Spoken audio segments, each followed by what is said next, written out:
All right, what up? It's Justin, and this is episode 22 of the Survival of the Artist podcast. And we are in the middle of the coronavirus pandemic. But I have some great news. I have interviewed Mac Lethal, and I've known about Mac Lethal since 2005 when I was in high school, and I got a burned copy of his album Love Potion 3 by my best friend. And since then, I have been hooked on his music. Eventually, I went on to book him to come to Staten Island and do a show as part of the Broken Records music festival that we were doing. And over the years, I've just gone on to see him at almost every single show, and we've built a little bit of a relationship. We're kind of friendly. So, it's always love when I see Mac, and, sometimes we share text and DMs. But for all of these years, I've been trying to interview him, probably for almost about 10 years, and finally it occurred. And I had asked him to be on the podcast, and he said, "Hey, I'm coming to New York in March as part of my tour. Why don't we do this in person?"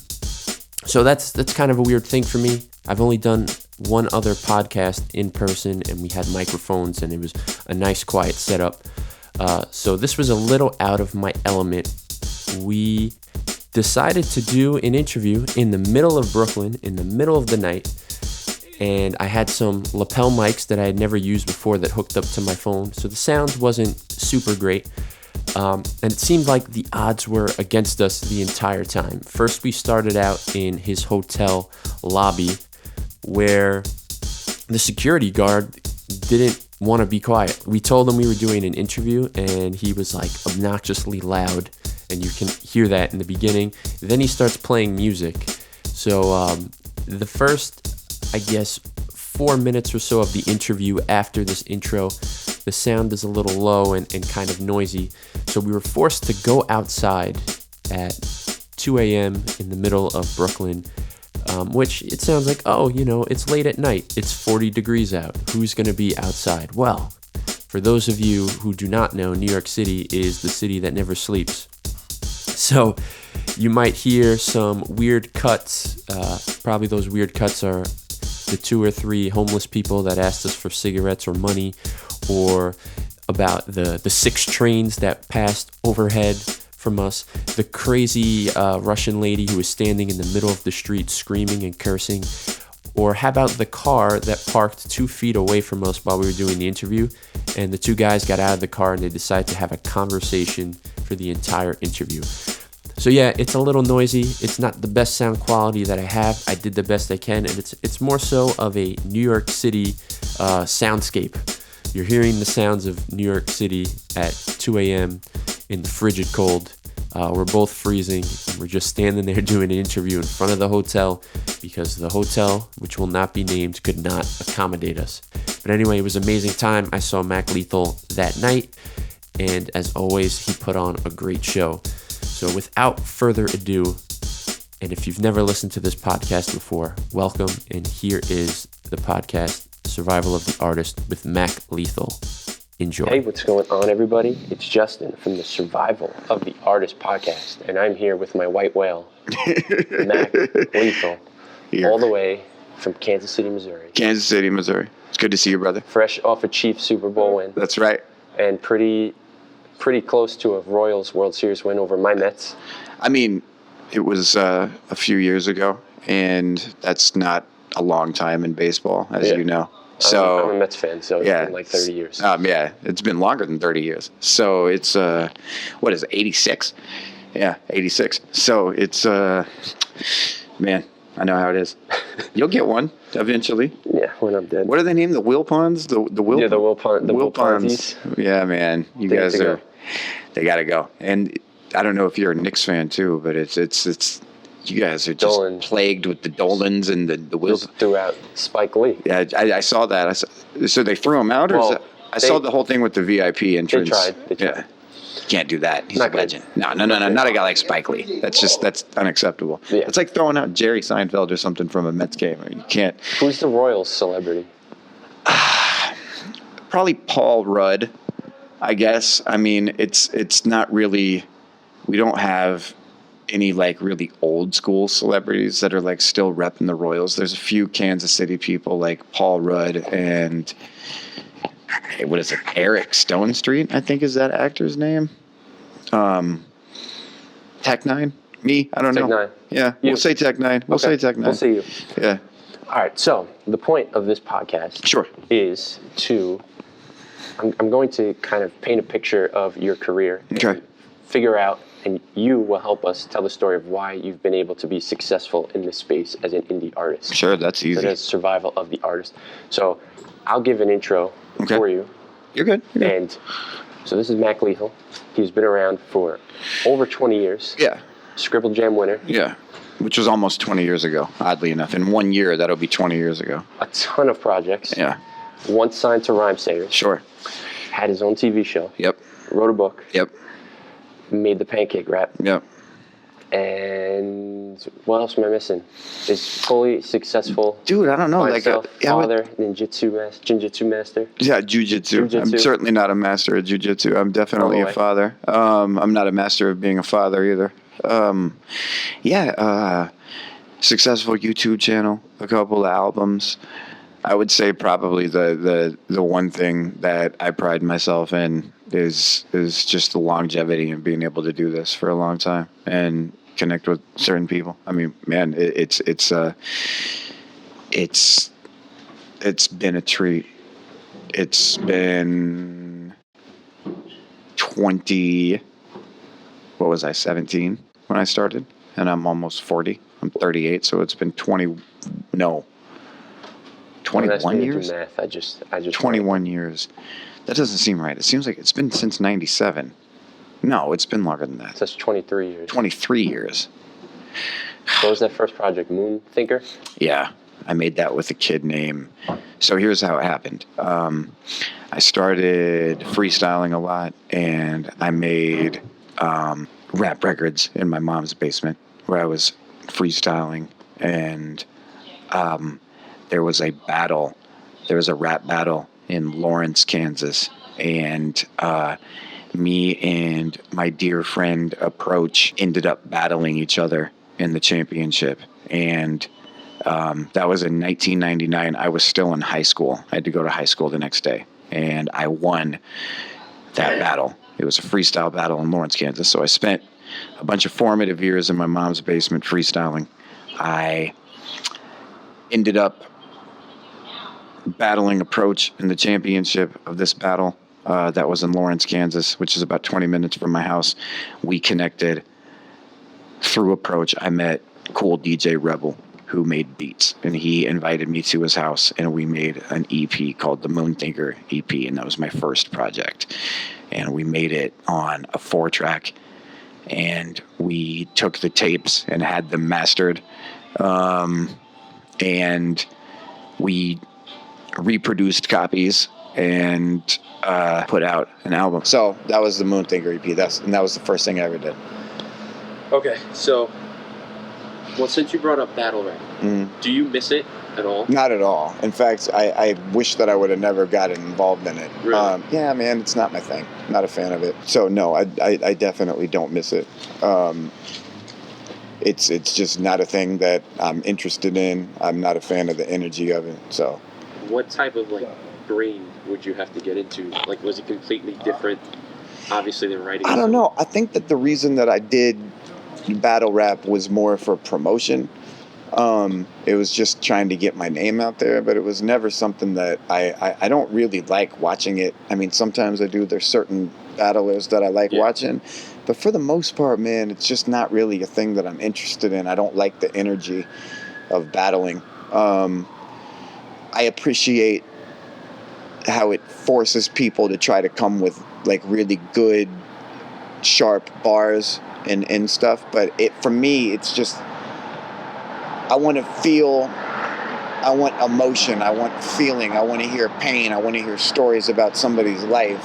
And I don't feel like you get that with battles. And you did it legit, though, because Scribble Jam was off the top. Yeah, it was off the top. You only had, from what I've seen, that one with Dirtbag. Oh, no, you had that surprise one. With Thesaurus, sure. But that was just it was just... Yeah. just me and my Really friends prepared. hanging out. Yeah, I mean, it's just not my thing, and it was never a mentality I was particularly into. I'm not a fan of it. I was never really a fan of it. I don't know. So, if you were to break up your career in chapters, like a book, what are the chapters of your career? I would say the beginning, which was just all the freestyling when I was in high school and learning how to write. Then learning how to record in my mom's basement, which was, so the first one would probably, chapter 1 would be from like 97 to 2000. And then the second chapter would be like the Scribble Jam era and just trying to capitalize off of Scribble Jam from 2001 through about 2004. 2004 to 2010 would be me trying to tour with people like Sage Francis and Rhyme Sayers and Atmosphere and putting records out with Rhyme Sayers and trying to be a part of that whole scene and finally feeling like I was on, like finally feeling like my name was going to be out there. And then I would say from 2010, there was a big transitional period. 2011 has been this more like viral explosion. And I would say that from 2011 to 2015 would be like my viral years where I was like really trying to only go viral on YouTube and using my YouTube channel to try to blow up as big as possible. And I had a lot of hits on YouTube, but it wasn't anything where I felt like I was actually building a real audience that continuously and consistently came back. It's like a one-hit wonder. Sure, audience. over and over again, many times. 2016 to 2020, I feel, has been a different era, which has just been me finally figuring out who I am after almost 20 years, what kind of music I want to make, what kind of content I want to make on YouTube, and actually starting to build an audience and a fan base that connects to what I do, why they connect to what I do. And it's more just representing people's stories and rapping about different things that I feel people can intimately connect to, and something that I feel is I think that it takes probably 20 years for an artist to really discover who they are and the nuances in their voice, and the first 20 years you're doing something creative. You're pretty much taking your influences, styles, and running with it. And then I feel like after about 20 years, you finally understand how to truly be yourself, independent of everything that you've ever been inspired by. And that's where I think I finally am. I think that that's actually starting for me now. I feel like after almost 21, I'm working on a record now that I feel like is the first time I've ever made a record that is independently and uniquely me. Right. So you had you're like kind of an in-between person where you're like in between social media and streaming and then very much a part of it. Yeah. So you've experienced both. Sure, definitely. So you think, obviously now with all these other platforms, it was an easier way for you to find your voice kind of, because there was different ways for you to be creative. Yeah, I mean, I think that it's all helped. Yeah, I think that we have such a different array of tools that are available to us now. And I've experimented and implemented all of them. I've experimented with and implemented all of them.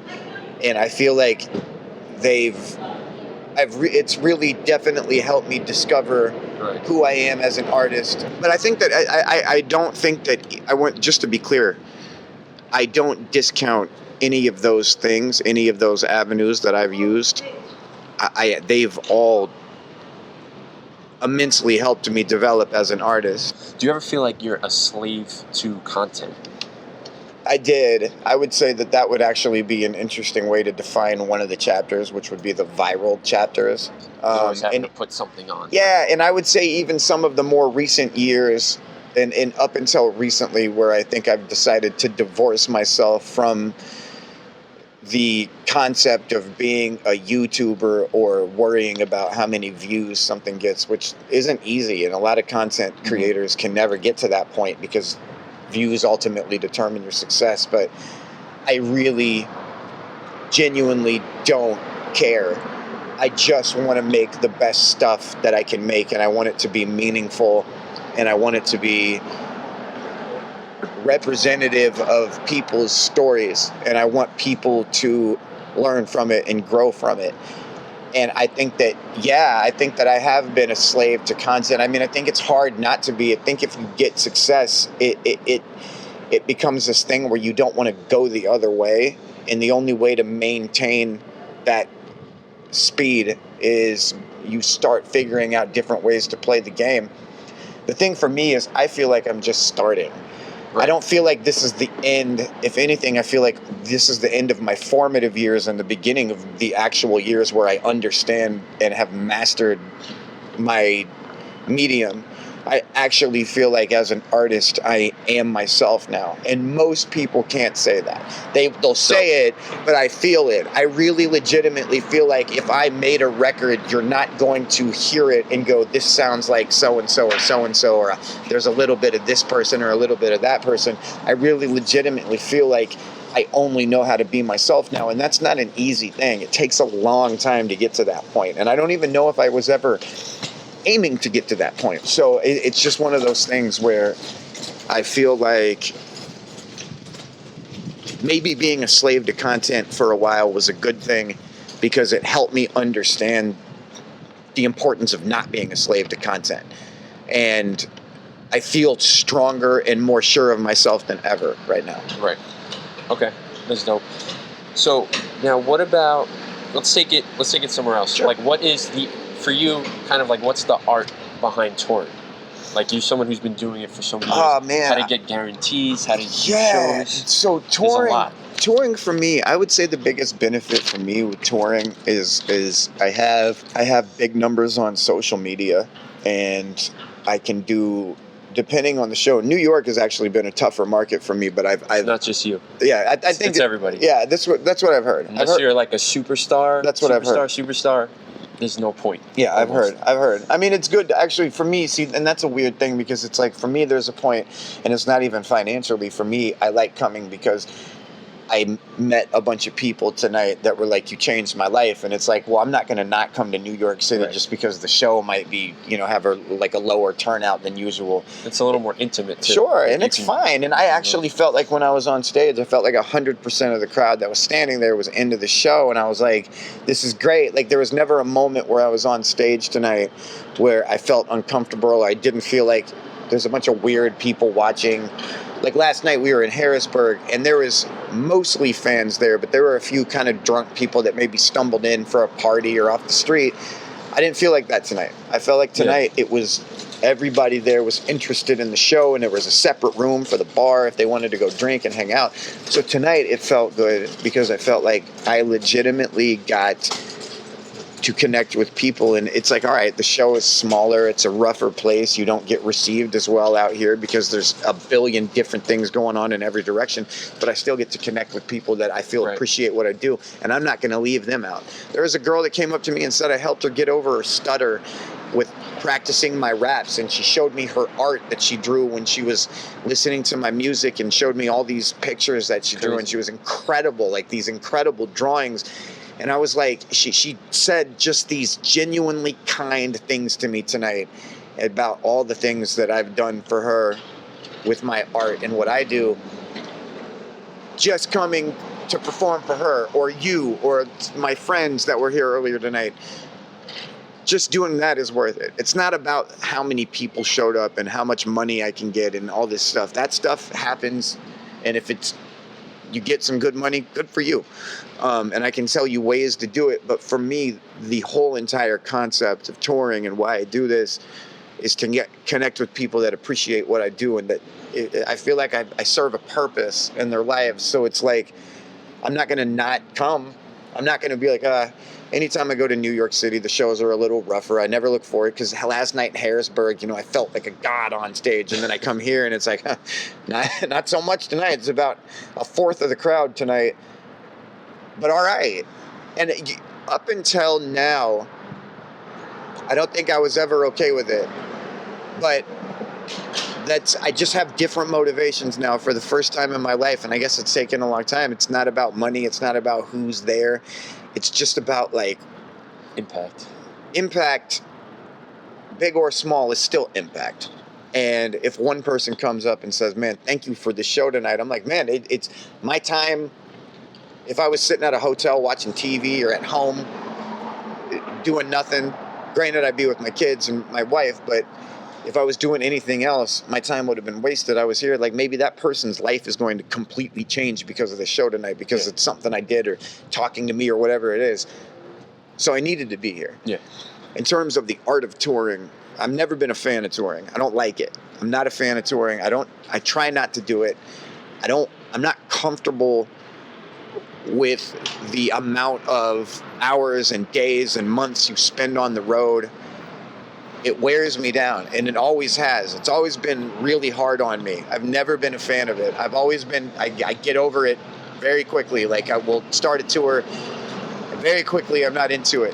However, if you want to make money touring, some of the strategies I've used is build your social media presence. Really put some numbers that promoters can see so they can trust the idea that there's some people that are paying attention, because it's like a scoreboard. That'll get you more money on the road wherever you go. Right.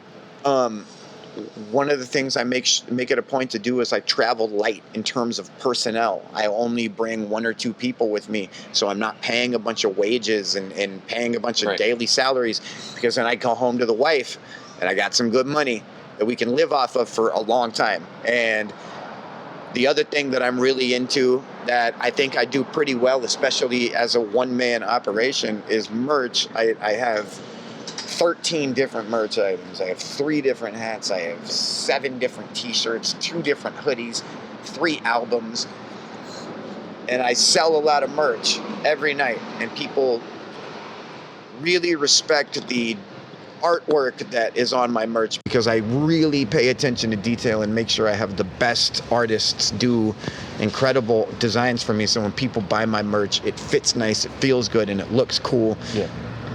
And it's easy to sell because of that, because of the quality. It's just, quality always sells. It's always making it a point to not be just okay with what you release, but making it a point to be extremely, extraordinarily proud of what you release. I'm wearing your hat right now. I love it.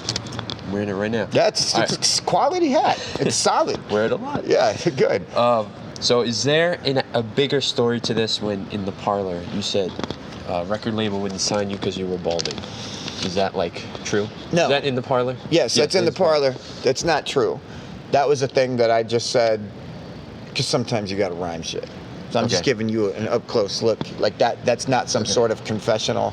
I think a lot of that song was me just trying to sell the idea of being an underdog and like in a position that wasn't as advantageous. So what? Okay, so what's the label thing look like for you? Obviously, you don't need one. No, and I wouldn't ever. I mean, look, I had my experience with Rhymesayers, and they taught me a lot, and they're an excellent label. And I realized when I was on Rhymesayers that I can't be on a label, that I don't operate. There's artists that are meant to be on labels, and then there are people that are meant to run a one-man show and do everything themselves, and that's me, and that's what I'll always do. No. And I can sustain this operation. Like a tip that I would give people is, like, if you feel like you and 6 other people are splitting up a small pie, buddy, throw those other 5, 6 people out, and that whole pie is yours. And something I've realized very early on is, like, you can make a good amount of money as a one-man operation, and you can just pay, people to design something for you here, or tour manage for you here. Yeah. But if you don't got 18 people that are constantly trying to get in your pockets, and you're just supporting yourself with it, and you take 90% of the profit, you can sit pretty. Like, you don't need a huge operation, and you can keep it very boutique. Like, I'm going to come out with an album or maybe a single, and I'm going to hand paint an individual cover on each individual copy, so each one is unique, and I'm going to release them one at a time. So I'm going to release one album a day with a hand-painted copy, and I'm going to release it for a higher price, a higher premium, and I just have more of a boutique fan base, and it works, and that's why I'm here. Yeah, I think you had the fortune too of like having all those years prior to having a family as well. Sure. And you had less risk. Yeah, also. definitely. Like family is like high risk. a regular person with 2 kids and a wife.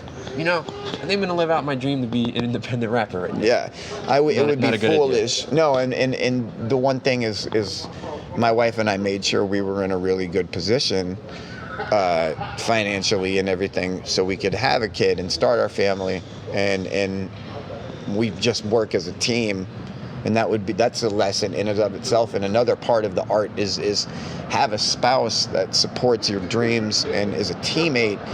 So if you want to have a family, you're going to be able to do it. If you're 2-3 kids deep and you're leaving your 6-figure job to go start being an independent rapper, and it's your first year into it, you got a long way to go, and you're in for a rude awakening. It's not easy, and it's tough for me, and I've been doing it 20 years, and I'm successful by most people's standards. So it's you just got to know what you're getting into. I've been doing this so long, and I have such a long history with so many people that I can maintain this, and I know that I'll always be able to monetize this. But this took decades. Right. Decades. Yeah. You've seen it. You've been here for most of it. So it's this wasn't a thing that I just started recently, and I wouldn't recommend anybody try to do that. Really build it one person at a time and make responsible, not reckless decisions. Right. What would you say is your biggest rock star / successful moment of your career? Oh man, I don't know. There's so many. I would say that there was a time when I charted on Billboard because of how popular I was on social media, and I didn't even know that was a thing that you could do. And it was when the pancake thing and Text from Bennett was happening at the same time. It was #1 on Reddit and #2 on Reddit at the same time. It was the biggest video on YouTube for a month, and I had a blog that got 80 million views in a month. So I had 2 enormous things, and it was just this explosion that I'm still monetizing and living off of to this day. I still benefit from it to this day. I would say probably that, where when I first really hit on a viral level, I remember feeling this level where I met Young Jeezy at the airport, and I walked up to him and I asked him if he would take a picture with me, and while I was doing that, a person came up and approached us, and he was like, "Do you want a picture?" And the kid goes, "Yeah." And he goes, "Give me 1 second." And he was like, "I don't want a picture with you, I want a picture with him." And he was talking about me. And Young Jeezy was like, "Who are you?" I was like, "I'm just this rapper. I had this video a couple days ago blow up where I'm making pancakes." He's like, "All right, I'm gonna check it out." That was probably the biggest rock star moment, but it wasn't to me the most important moment. Right. It might have been one of the bigger moments where I got a jolt, but I've had a lot of those. And at the end of the day, I still find that the people that show up to my shows and the people that support me, the people that stand in the cold and do interviews with me, are the people that have connected to my records. All the viral stuff, one of the things I've realized recently is I could probably have done all of this without it. It's attracted new people, but it's not the reason people fuck with me. It isn't. If I go to shows and I start talking about it, most of the people are gonna say, well, that's cool, but I was here for Jake Plus Olive, Irish Goodbye, congratulations, those records, the real records that I actually put feeling into. At the end of the day, people want to. One of the greatest quotes I've ever heard is from Jay-Z, and it was on a radio interview, and he was talking about why he's been able to be successful long term. And he was talking about the music industry is changing. People aren't buying physical CDs anymore. What does it take to be successful in the information age, in this era? And he was just like, listen, the most important ingredient to success is the people have to have an emotional attachment to what you do. Can't just be something that they think is fun, can't be a dance, can't be something that they groove to at the club. It has to be an emotional attachment, something that you connect with them on a passionate level. they connect with you on a passionate level. If you can supply that and you can forge that type of relationship, you have a real fan. And Jay-Z is my favorite rapper. So I remember him saying that and being like, I get it. And I thought about like my relationship with his music, and I was like, I'm definitely emotionally attached to Jay-Z's music. Definitely. Yeah. I mean, just I think about dude, the song You and Me walked into that bar earlier tonight, and they were playing Can't Knock the Hustle. And I remember a girl broke up with me named Cassie Rose. Cassie, I love you. We're friends to this day. It was 20, maybe even 25 years ago. Shout out Cassie. Shout out Cassie. Cassie broke up with me. She was like, I can't be your girlfriend. And I had to go to work the next day. And I remember I was devastated, and I put on Reasonable Doubt for the first time. I'd never heard it before. I got the CD for Christmas, and I'd never heard it before. And I put it in, and I was heartbroken. Cassie broke up with me, and I was on the way to a job the first day I was going to work at the Humane Society of Kansas City, Kansas. It's my first day on the job. And I was driving to work at 7 in the morning, heartbroken. She broke up with me the night before, on Christmas Day, if I remember. God damn it, Cassie. And I turned on Jay-Z's Reasonable Doubt, and Can't Knock the Hustle came on, and I remember it made me feel a little better. It just inspired me to be like, maybe life isn't so bad. Like, it just put a little like, all right, a little oomph. Like, I'll be able to get through this. And it hurt. You know, those early breakups when you're in your late teens, early 20s are painful, man. Those are some of the hardest ones. You just don't know what to do with yourself. And I remember thinking back when Jay-Z said that, and thinking about the time that Reasonable Doubt came on, and I heard Can't Knock the Hustle, and it pushed me through the first day of a breakup, and he just gave me that confidence and that swagger, and I was like, you know what, he's right. And if I could supply that and give that to people with my own story, or their story, then I could get them to be emotionally attached to what I do. Your biggest regret or failure of your music career? Man. Probably anybody that I've ever had any sort of animosity with, whether it be Tom MacDonald or Greaves or anybody, it was wasted energy to me. And it was something that I didn't want to participate in and wish I wouldn't have. And whether it was on just a small petty level or a large making a diss track level, it always felt stupid to me. It always felt like this isn't why I'm a part of this. And it goes back to battling, which is something I never really wanted to be a part of. I'm not a fan of the energy. I'm not here to use my artistic abilities to compete with somebody. You're still kind of in the back of your head sometimes. Nah, man. Well, with Tom MacDonald, though, you had to bust something out. I had to bust something out, but I was just like, I never wanted to be a part of, like, I would rather just hit that dude up and build with him and explain why I wasn't feeling whatever I wasn't feeling about him. But I didn't care.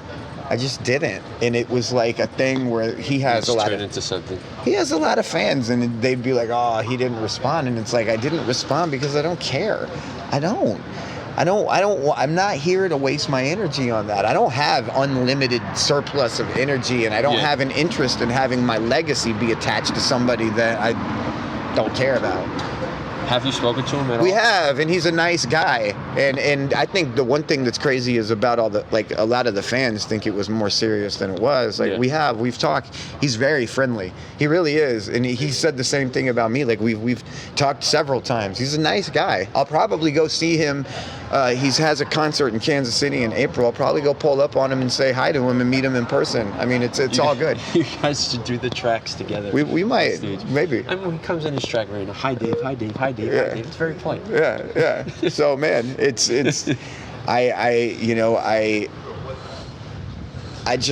think that those are my biggest regrets, is ever spending any sort of energy on it. So, you've toured, you've done like 15 projects, maybe more. Yeah. Probably more. Yeah. The book, the show, all this. What is next on your goal of accomplishments? I want to make a great record that is like career defining. I want to get back to that. That's all 2020 is getting back to, is just records. not YouTube. Yeah. I'll do YouTube stuff here and there. Not online, not views, not viral. Albums. I want to get back to albums and making great music videos that tell stories like Jake plus Olive. Yeah. Turning into my father. I want to do stuff like that, and that's like 2020, maybe even some of 2021. And that's a big part of why I'm touring, because when I'm not touring, I need to do YouTube videos to keep the family afloat. Right. So I'm touring now so I can go home and make albums and videos and not worry about YouTube for a while. Right. Do a YouTube video here and there, but I'm 2020 music. Up until now, though, what do you feel like is your album that captures what you're trying to do the most? I don't know, man, because it changes every time I make one. Because every time I make an album, I'm like, this is my favorite album, my best album I've ever made. If you asked fans, a lot of them would say Irish Goodbye. A lot of people love that record. A lot of people love North Korean Barbecue. That's a lot of people. Barbecue. Dude, a lot of people say that. Like it was an original 11/11. Yeah, a lot of people say that. Unreleased 11/11. Man, it's I just put myself into these projects so much that I finish them the best way that I can and make them as good as I can. And then I move on to the next one. Right. So for me, it's different because I don't attach to them like that. I'm deep into them when I'm making them, and then when I release it, I'm ready to let it go. And that's why I haven't put out anything in a few years, because I just have all this music, but I don't feel like it's time to let it go yet. It doesn't make sense to me to it's not where I want it to be. I haven't achieved the vision yet. Right. And when I do, you guys will see what I've been working on, and then a bunch of people will connect to that, and I'll move on from it. This is an artist. You know what it's like. You make music. You get it. I rarely stay emotionally invested and attached to stuff. Once I release it, it's out of my life. It's out. And then I usually can't even go back to it without feeling some sort of discomfort. Like if I listen to an old album, I just go, I would do it so differently now. Yeah. But that's the beauty of it, is you can't. You can't. You can't. It's like a picture. Yeah. It's a snapshot of your life. And you live with it. And then some people will be like, well, I don't want you to change it. Like, Nas may want to change Illmatic. Don't touch that album. Yeah. You don't touch. But he may hear stuff and go, I would do that differently. Because he's a different person now. Right. Like, he's not rolling around to Illmatic like we are. So it's not saying, by the way, not suggesting, I'm using it as an example. I'm not suggesting. We know you're listening, Nas. Well, not only that, but I'm also not suggesting that any of my records are as meaningful as Illmatic. But I'm just saying, when I make my stuff, I make it to represent me then, and then when I release it, I'm saying, I'm calling a truce with this. Yeah. I'm shaking its hand, and I'm saying, I wish you well, and I'm kicking it out of the house. It's never allowed to come back, because once it's out, you can't change it. Right. I mean, you can if you want to, but people have heard it. That's just Kanye. Yeah, it's Kanye, which was the thing that drove me crazy. Put it out and leave it. Or don't put it out. And then do some other shit. We know you're Kanye. Go do another one. Like, we know you got another album, and you don't got to sit here. This isn't the last album. Yeah. Tweak it. You don't got to tweak this for the rest of your life. Like, put it out. The weird thing is, I think Kanye just got hit with the Instagram thing, and he couldn't handle the criticism and what people were saying and the wave of opinions. So he just kept returning to that album, but eventually he let it go. And now when you listen to it years after the dust has settled, there's stuff that's great and there's stuff that's forgettable, like every other project. Literally every other project. Just leave it alone. Make it, let it go, move on. So I'm going to do that. And then I'm going to be like, I have no idea. I'm going to release an album probably this year. People will love it. People won't like it. People won't listen to it. People will hate it. People will fall in love with it. Whatever. And then I'm going to go like, why did I sit on that for so long? I could have just put it out and made another one. It's stupid to constantly be so absorbed by it. Yeah. What is the key to the survival of the artist in 2020? Reinvent yourself. Find unique ways that you can connect to the people that are willing to support your stuff. Patience. Don't try to be the biggest. Just whatever you can. Whatever sort of money you can get, whatever you can get at the time, whatever fans you can get at the time, be thankful for it and do your best. Don't show up and get on stage to a small crowd and perform for the 1,000 people that didn't show up. Perform for the 16 people that did show up. Don't overlook them. They did their part. There you go. Longevity. It's all about longevity, and it's all about reinvent yourself. Don't get attached to the old ways. I heard will.i.am recently in interviews and say something that blew my mind, and I'm still having my mind blown now. We brought him up a lot. I know we did. It's strange.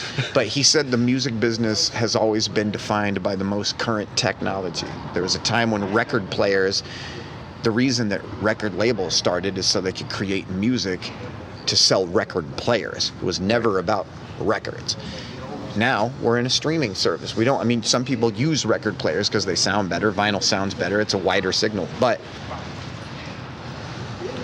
adapt to the times and always try to be on the lookout for what's next.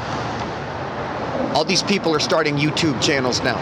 You should have started your YouTube channel in 2013. It's the new thing is yet to be determined yet. Don't be a Johnny come lately. Don't do the shit that's hot. The stuff that's hot is hot because people were working on it for years. It's done already. It's already done. Look into the future. What's coming? Not like YouTube. Everybody's all YouTube this. Dude, YouTube is on its way out. Trust me. It's gonna. It's Adpocalypse and everything. It's all this. They're gonna keep refining it, and eventually people are gonna go on to something else. If everybody thought Facebook was invincible, it's on its way out too. Look towards the future. Don't get attached. Just always use whatever the most current form of technology is and use that to your advantage and constantly reinvent yourself and be as grateful as possible for the people that will support you. Bam. It's Uncle Mac, baby. It's Uncle Mac, baby. My man, thank you so much for the